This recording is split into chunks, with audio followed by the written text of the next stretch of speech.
Cristo, amém? Hoje nós vamos dar continuidade à nossa série de exposições em Apocalipse. Imagine uma cidade assolada por terremotos, cujos moradores estão sempre preocupados, instáveis. O nome dessa cidade já foi mudado algumas vezes. Eles já foram enganados por autoridades. Ali, o contexto religioso envolve idolatria. Além disso, também há perseguição aos cristãos por parte de uma comunidade judaica. Mas ainda assim, ali, nessa cidade, há uma pequena igreja fiel ao Senhor. Há crentes genuínos ali, que não negam o nome do Senhor, que proclamam o Evangelho com fidelidade, que não se envergonham de professar que Jesus Cristo é o Senhor. Eles confessam a Cristo como Senhor e Salvador das suas vidas. O Senhor, no texto que nós vamos considerar hoje, envia uma mensagem para essa igreja, para essa pequena igreja. E nessa mensagem não há críticas da parte do Senhor, há apenas encorajamento. É sobre essa igreja que nós vamos falar hoje. Por isso, o título dessa mensagem será Carta a uma Igreja Fiel. Uma carta a uma igreja fiel. Abram comigo Apocalipse capítulo 3. Nós vamos ler dos versos 7 ao 13. Vamos falar da igreja de Filadélfia.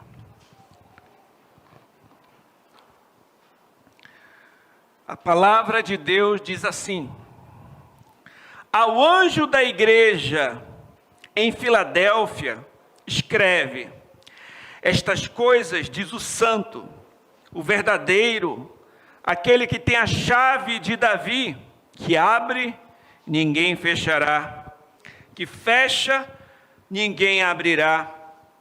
Conheço as tuas obras, eis que tenho posto diante de ti uma porta aberta, a qual ninguém pode fechar, que tens pouca força, entretanto guardaste a minha palavra, não negaste o meu nome. Eis, farei que alguns dos que são da sinagoga de Satanás, desses que a si mesmos declaram judeus e não são, mas mentem, eis que os farei vir e prostrar-se aos teus pés, e conhecer que eu te amei, porque guardaste a palavra da minha perseverança, também eu te guardarei na hora da provação que há de vir sobre o mundo inteiro, para experimentar os que habitam sobre a terra.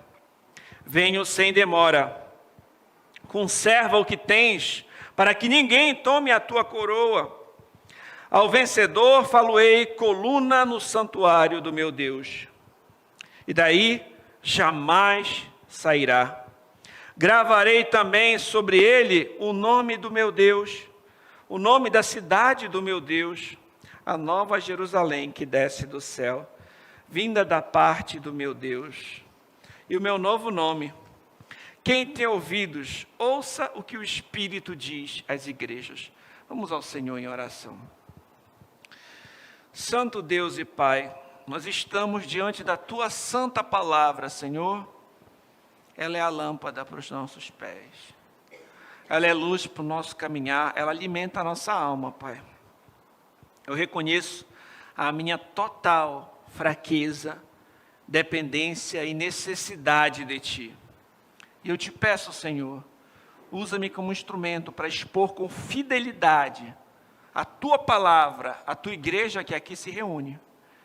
Que haja grande edificação, que o Teu Santo Espírito fale aos nossos corações, e que somente o Teu nome seja glorificado. Eu oro em nome de Jesus. Amém. Em primeiro lugar, nosso primeiro ponto será porta aberta, perseverança e pouca força.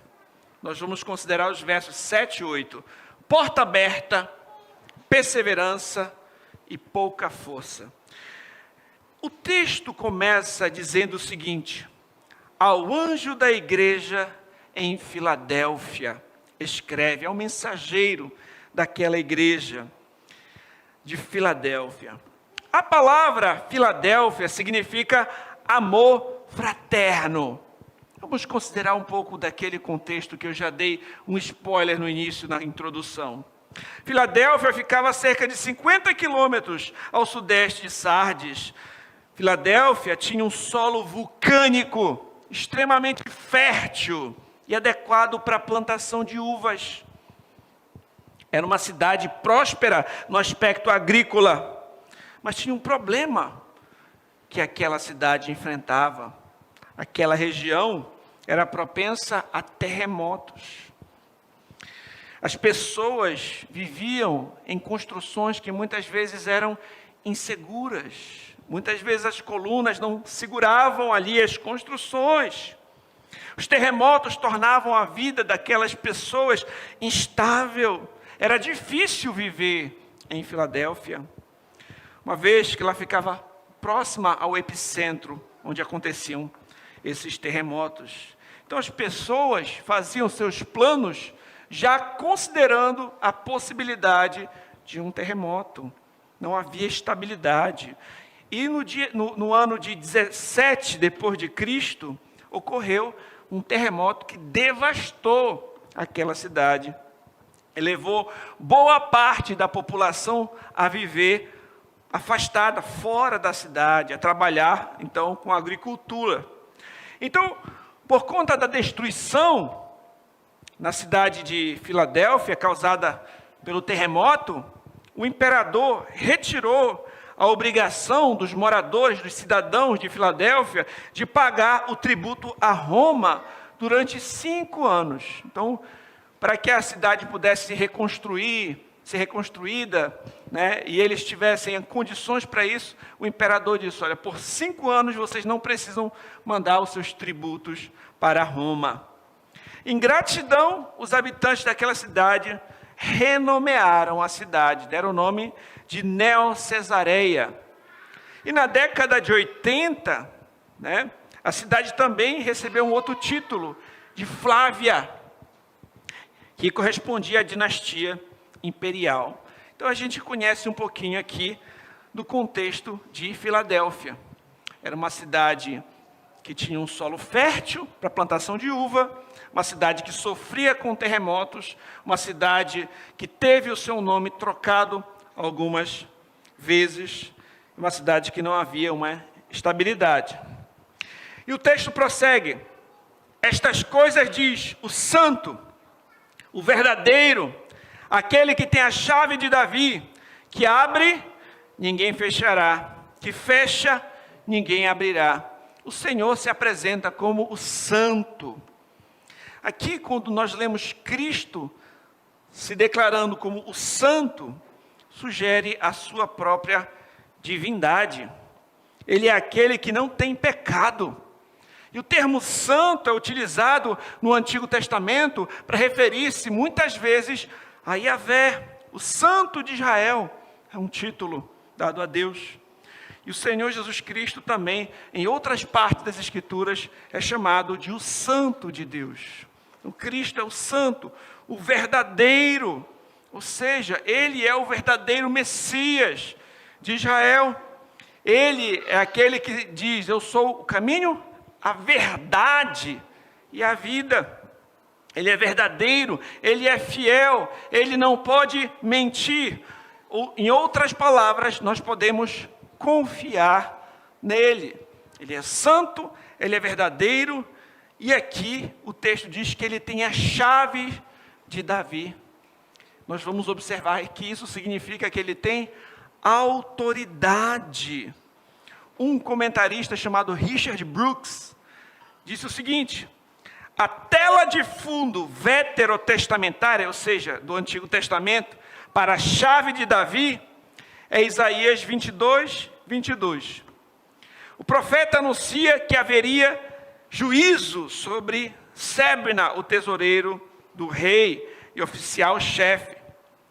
O ofício lhe será tirado e dado a Eliaquim, filho de Ilquias, um personagem mais digno. E assim, este poder da chave comunicava a autoridade para determinar quem entraria na presença do rei e a quem isso não seria permitido. Ao Senhor Jesus Cristo pertence a última chave de Davi, pois ele mesmo disse: ninguém vem ao Pai senão por mim. Então, quando nós conhecemos o contexto no Antigo Testamento, no qual esse termo, chave de Davi, aparece, é nesse contexto em que Eliaquim recebe essa chave, essa autoridade para dizer, olha, quem vai entrar na presença do rei e quem não vai entrar. E esse personagem, de certa forma, é um tipo que aponta para Cristo, porque Cristo diz, ninguém vem ao Pai senão por mim. Só há um mediador entre Deus e os homens, este é Jesus Cristo, o homem. D.K. Bill complementa, Eliaquim governou sobre Israel, agora Cristo, de quem Eliaquim é o tipo profético, governa sobre a igreja. Portanto, no texto de Isaías, a chave representava acesso ao rei e ao seu palácio. E nesse contexto de Apocalipse que nós estamos lendo, representa que Jesus Cristo é quem determina quem entrará no reino de Deus, quem entrará na nova Jerusalém e quem ficará de fora dela. É isso que a chave de Davi representa aqui, né? Isso é muito interessante. O texto prossegue, eu conheço as tuas obras, eis que tenho posto diante de ti uma porta aberta, a qual ninguém pode fechar, que tens pouca força, entretanto guardaste a minha palavra, não negaste o meu nome.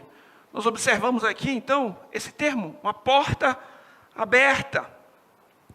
Essa porta aberta poderia ter um sentido ainda mais vívido para aqueles crentes de Filadélfia, porque essa igreja estava sendo perseguida por uma comunidade judaica daquele local.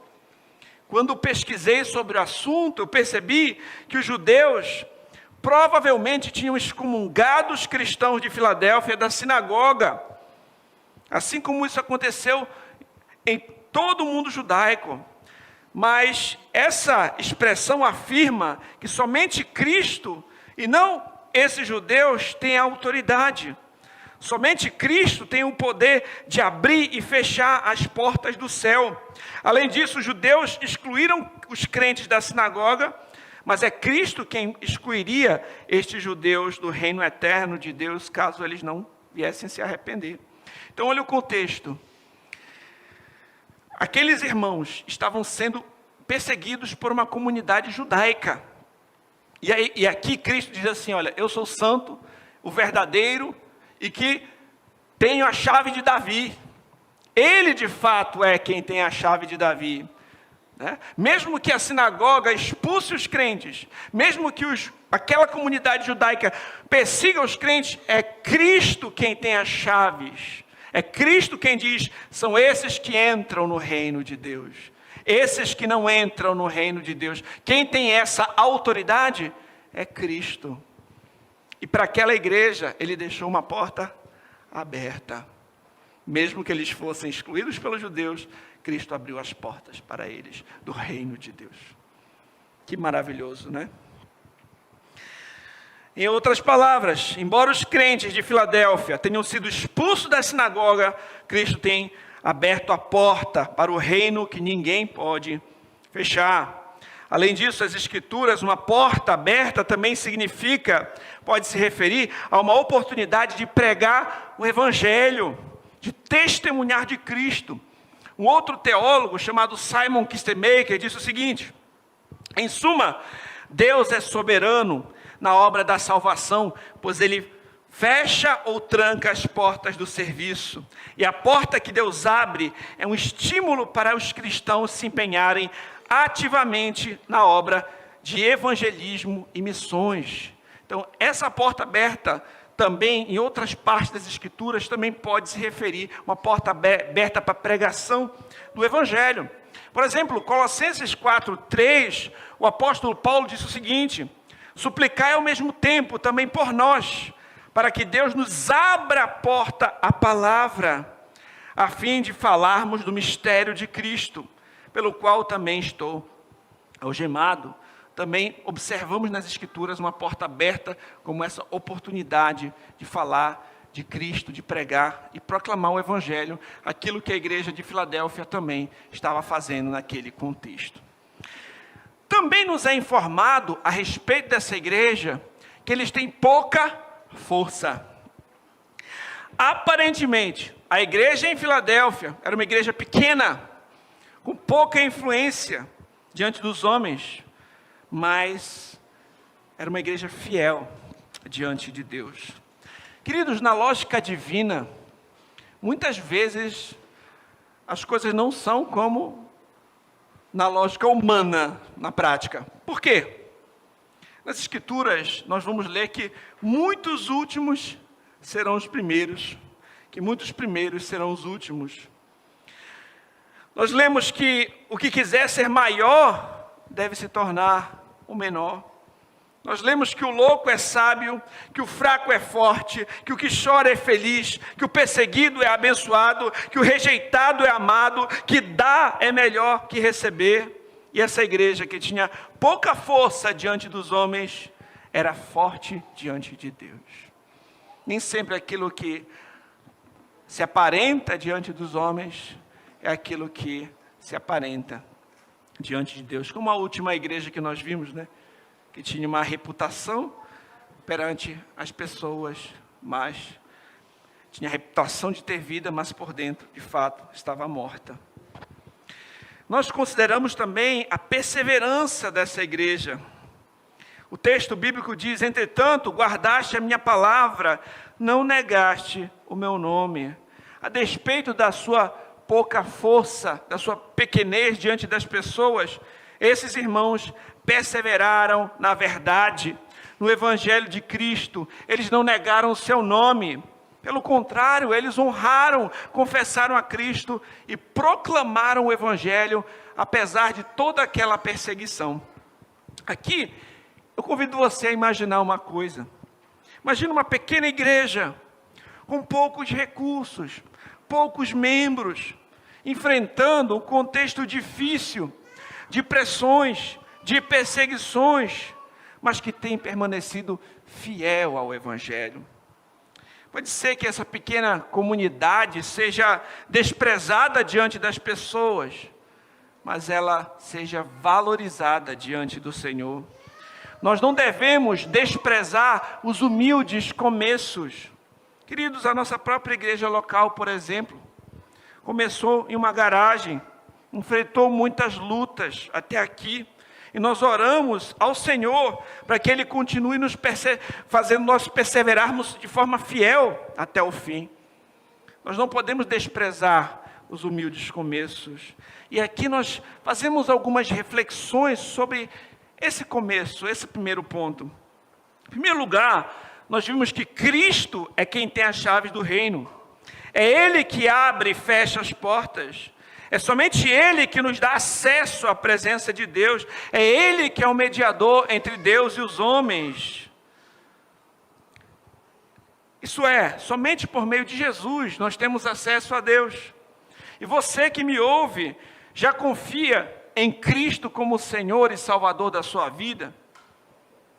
Você já confia em Jesus? Você já confessou a Cristo como Senhor e Salvador da sua vida? Além disso, nós vimos que mesmo que aquela igreja fosse fraca e pequena diante dos homens, ela era forte diante do Senhor. Por vezes nós pensamos que o sucesso da igreja está num prédio bonito. Nós pensamos que o sucesso da igreja é na quantidade de pessoas no seu hall de membros, é na robustez do seu orçamento. Nós pensamos no sucesso da igreja, às vezes, em outros níveis.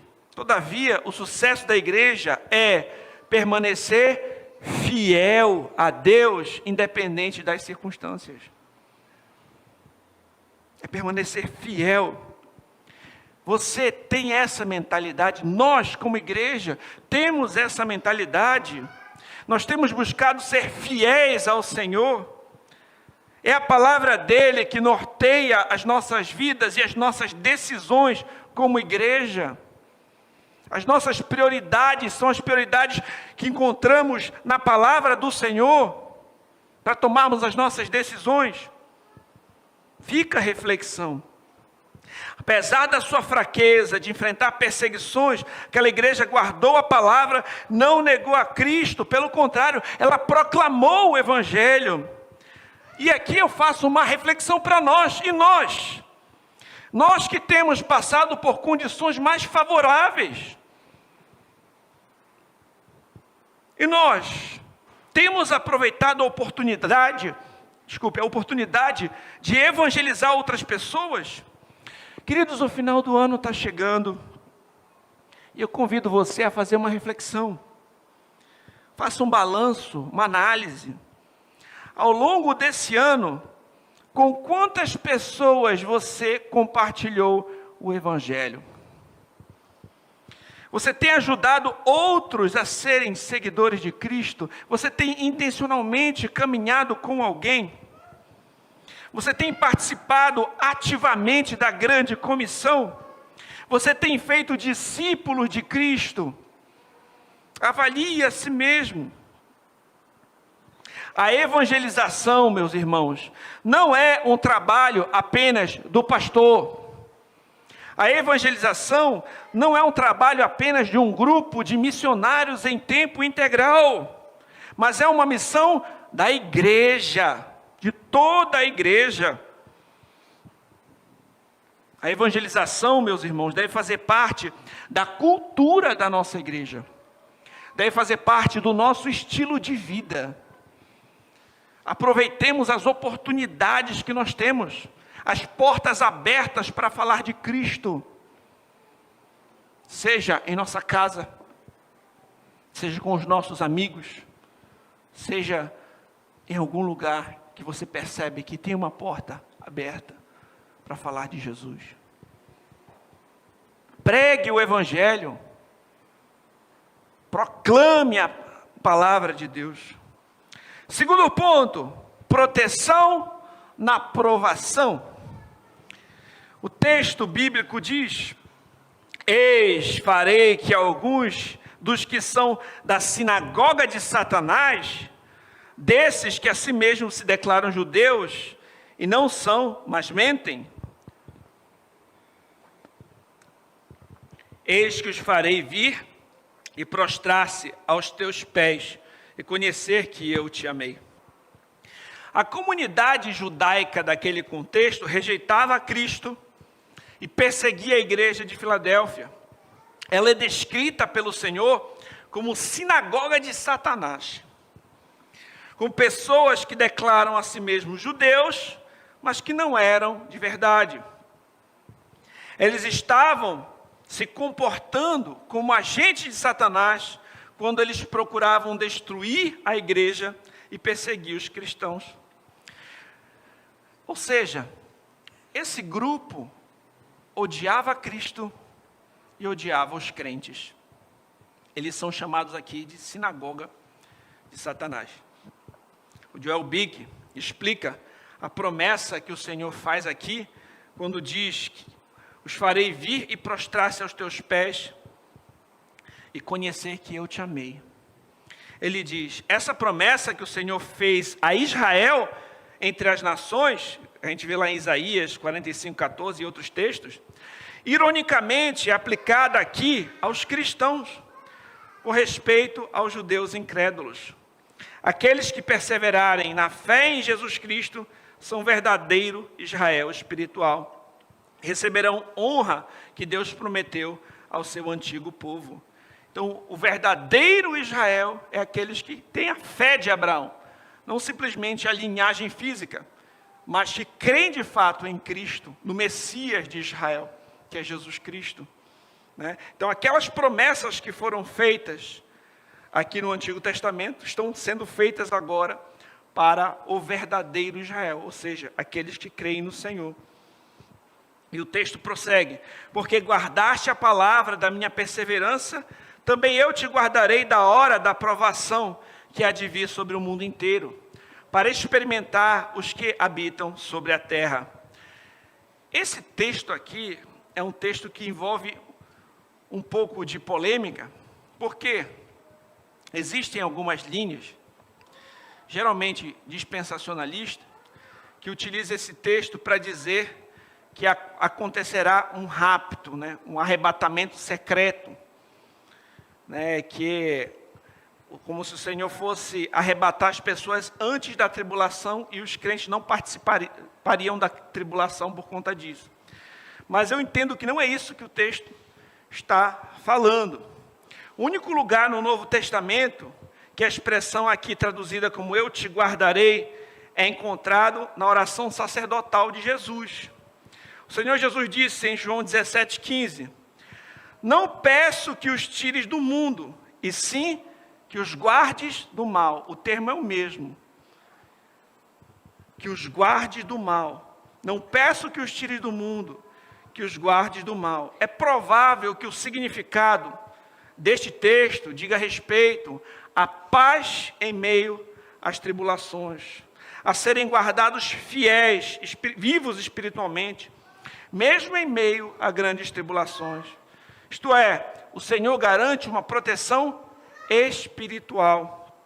Teve um autor chamado Schiller Brown que afirmou: para os cristãos, essa tribulação, além de ser uma ameaça à segurança física deles, também será um teste de fé, e com a ajuda do Senhor, eles conseguirão suportar. Para os inimigos da igreja, porém, sejam eles judeus ou gentios, ele virá com castigo merecido por causa da injustiça deles. O outro autor, chamado Grant Osborne, corrobora com o mesmo pensamento. Ele diz, nesse sentido, a expressão conota não o livramento das provas, mas proteção em meio a elas. Richard Brooks diz o seguinte: certamente, não através de um arrebatamento secreto da igreja, pois não existe nada aqui desse gênero, e nem em parte alguma do ensino de Cristo. E Simon Kistemaker diz, isso não significa que os cristãos não possam sofrer a morte física durante esses períodos, mas que Deus os guarda da morte espiritual. Em outras palavras, o Senhor guarda o seu povo mesmo em meio às tribulações. É paz em meio à guerra. É estar firme com o Senhor, mesmo em um contexto hostil. Joe Bick afirma corretamente, o Senhor lhe dará forças para suportar qualquer coisa, até mesmo o martírio, se for necessário. Ele dá força para cada hora de provação. Às vezes você implora alívio dizendo, Senhor, deixe que passe de mim este cálice. Mas ele diz, vá em frente, meu filho, estarei com você durante todo o seu julgamento. Embora você possa não entender ou acreditar agora, embora a provação possa se tornar ainda mais sombria antes do amanhecer, fique quieto. Saiba que eu sou o seu Deus, o Deus de Jacó está com você. O Senhor está conosco, mesmo em meio às aflições, mesmo em meio às provações, mesmo em meio às lutas. É como o Salmo 23, que diz, ainda que eu ande pelo vale da sombra da morte, eu não temerei mal nenhum, porque tu estás comigo. É como o Salmo 46, que diz que o Senhor é o nosso refúgio e fortaleza, e socorro bem presente na hora da tribulação. É como Mateus 28, 20, que diz, eis que estou convosco todos os dias até a consumação dos séculos. É como 2 Coríntios 4, 16, por isso não desanimamos, pelo contrário, mesmo que o homem exterior se corrompa, contudo o nosso homem interior se renova dia a dia, porque a nossa leve e momentânea tribulação produz para nós eterno peso de glória acima da compreensão. Acima de toda comparação, não atentando nós nas coisas que se veem, mas nas que não se veem, porque as que se veem são temporais, as que não se veem são eternas. Nós vemos nas Escrituras o Senhor trazendo a paz que excede o entendimento, mesmo em contextos difíceis, de luta, de dor, de sofrimento, de angústia, de perseguição. 2 Timóteo 4:16, o apóstolo Paulo diz o seguinte: na minha primeira defesa, ninguém foi a meu favor, antes todos me abandonaram. Imagine isso.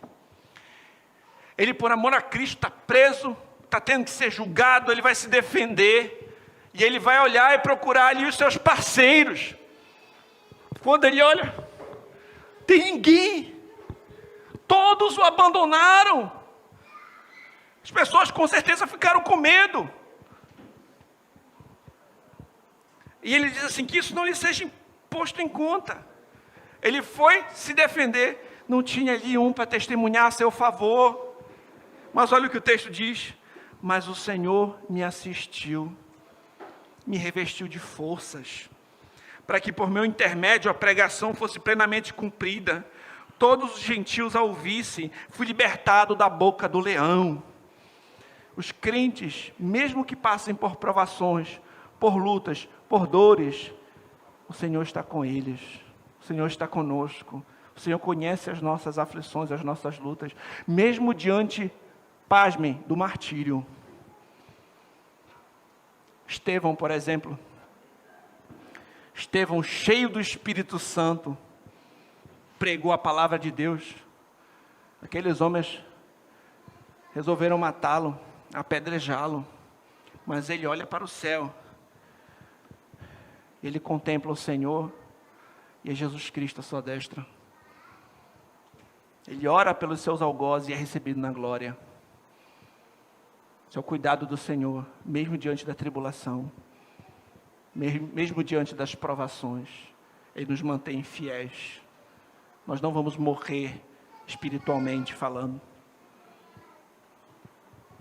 Os cristãos devem demonstrar amor a Cristo, obediência à sua palavra, em resposta ao amor de Cristo. Nós o amamos porque Ele nos amou primeiro. Nós devemos demonstrar o nosso amor ao Senhor por meio de um estilo de vida dedicado ao Senhor. Meus irmãos, o Senhor demonstrou que nos ama, enviando o seu Filho. Nós devemos demonstrar, ter um estilo de vida dedicado ao Senhor. No dia a dia, é no ordinário. Eu estava falando com os irmãos ontem, na reunião dos homens, que a gente devia viver em modo adoração. Eu vou comprar pão, eu vou conduzir a minha família, eu vou tomar café, eu devo fazer tudo isso como para o Senhor.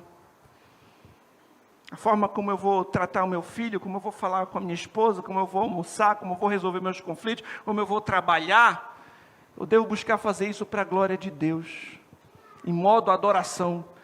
A adoração não é somente o momento que a gente canta no culto, mas a forma como a gente conduz a nossa vida. Que vivamos para a glória de Deus.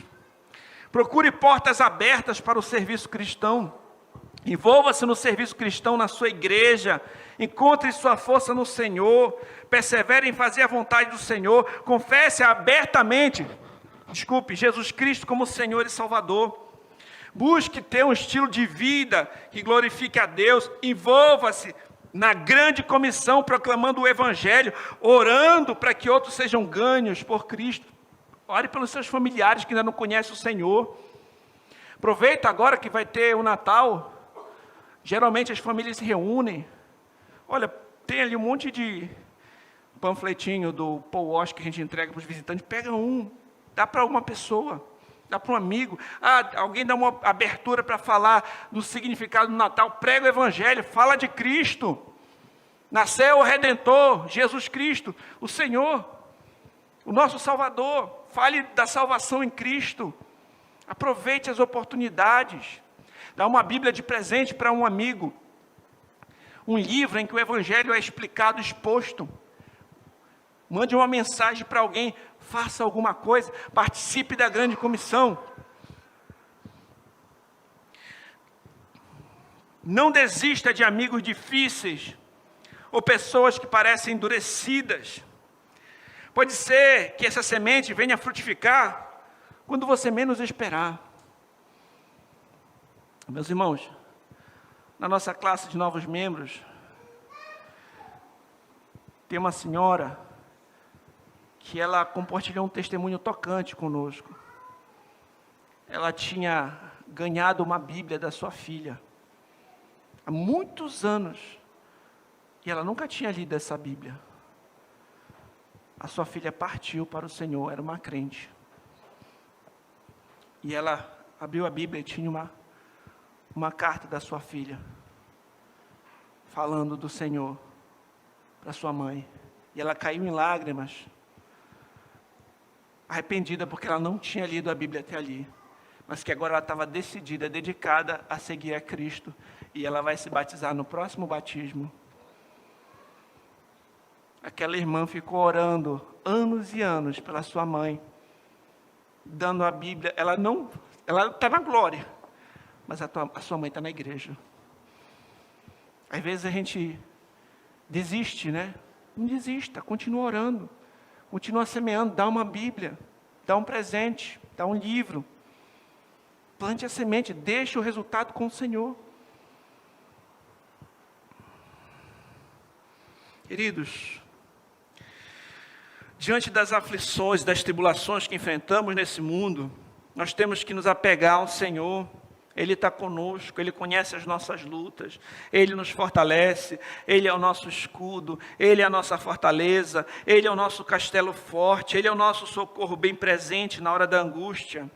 Ele é que está conosco, é Ele quem nos levará em triunfo para a cidade celestial. Nós vamos para o nosso terceiro e último ponto. Promessa de permanência.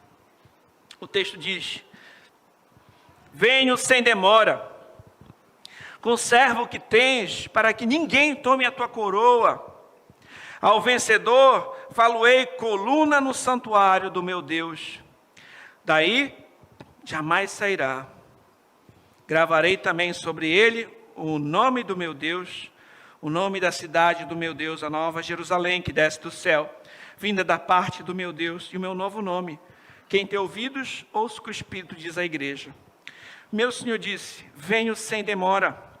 Jesus virá para consolar o seu povo e para castigar o inimigo. Ele virá em glória e poder para a consumação.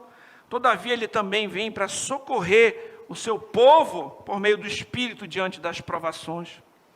O texto prossegue dizendo: conserva o que tens, para que ninguém tome a tua coroa. É interessante notar que a igreja de Filadélfia não é chamada a arrepender-se. Ela não é chamada, como a igreja de Éfeso, a voltar ao primeiro amor. Ela não é chamada a fazer qualquer outra coisa, porque ela já estava sendo fiel. Ela é chamada apenas a permanecer fiel, a perseverar naquilo que ela já estava fazendo. Isso é, mesmo diante das pressões, eles deveriam ficar firmes, não deveriam sucumbir. Nós encontramos aqui um estímulo à perseverança. É algo semelhante ao que nós lemos na carta à igreja de Esmirna: ser fiel até a morte, dar-te-ei a coroa da vida. E o texto diz: ao vencedor, falo-ei coluna no santuário do meu Deus. Aqui é claro, meus irmãos, que a coluna no santuário não deve ser interpretada de forma literal. Você não vai se transformar numa coluna. Isso tem que ser interpretado de forma simbólica. Diz respeito, o santuário diz respeito à habitação de Deus com seu povo. De respeito à íntima comunhão que nós teremos com o Senhor.